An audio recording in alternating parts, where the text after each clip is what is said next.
Hello. You were probably linked to this URL because we had the following conversation. Hey Adam, what are you doing? I'm playing the darkness. What's the darkness? Well, this is my official, informative review of the darkness for PS3 and Xbox 360. So I don't have to explain it every single time somebody asks.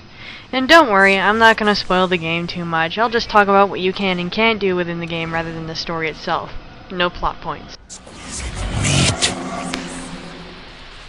The Darkness is a first-person action/horror shooter by Starbreeze Studios based on a comic series by Top Cow of the same name.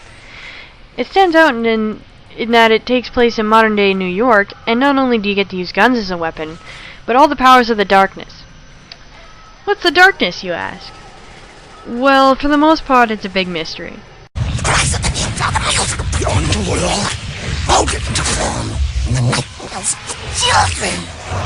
But on the surface, it allows our protagonist, Jackie Estacado, to kill people in brutally effective ways using summoned darklings, supernatural guns, tentacle heads, and black holes. Stupid fuck. Jackie himself is a great protagonist, and I find that he's the one who drives most of the game, as it should be. He's a hitman who's skilled, ruthless, and a bit of a smartass.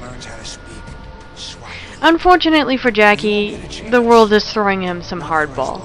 Now, I take from you. Jackie, this is not your fault. The other main supporting character is the Darkness itself. Enough said.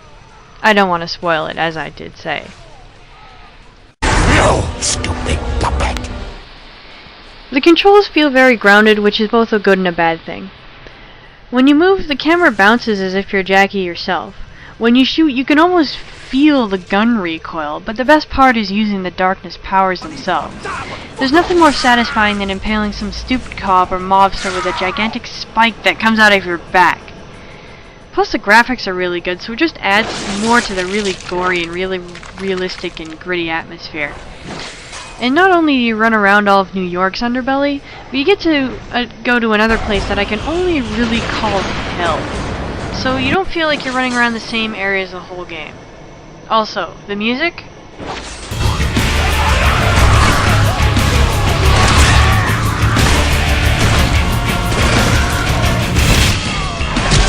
Awesome. As much praise as I am giving the game, there are a few glaring flaws. For one, those controls that I mentioned make Jackie a little slow, and Jackie's kind of retarded in the opening scene of the game, so it kind of just gives off this vibe that Jackie's a retard who walks really, really slow. Also, in combat, in any difficulty, is incredibly easy. If you stay out of gunfire for about 3 seconds, you recover to full health just fine.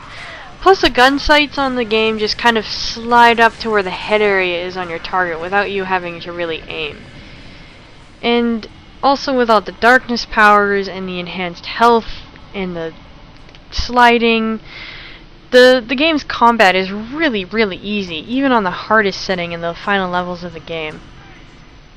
Plus, nobody's really ever brought this up, but Jackie's dubbing is about as accurate as a chopsaki kung fu movie. Through the Midtown Tunnel with a guy who can't speak a lick of English. The story itself is rather linear, but incredibly well done. Plus, if you just get sick of doing the main game, there's a lot of mini-games and side quests that you can go to in the subways that you can kind of do at your own discretion. The other characters, you know, other than Jackie and the Darkness, are well voiced and really well animated. Job, Jackie. Balls and respect, and someone who honors the old ways. Who helped you out on the hit at the Turkish Baths? Oh, what's the matter? Helpless without that screwy shit you've been pulling in the darkness? Jackie himself looks well animated. He uses hand gestures while he's talking, and he tilts his head and paces, and it makes him look like a really likable, human sort of protagonist. This really helps with the story, but unfortunately I can't say a whole lot about the story itself since I don't want to wreck it.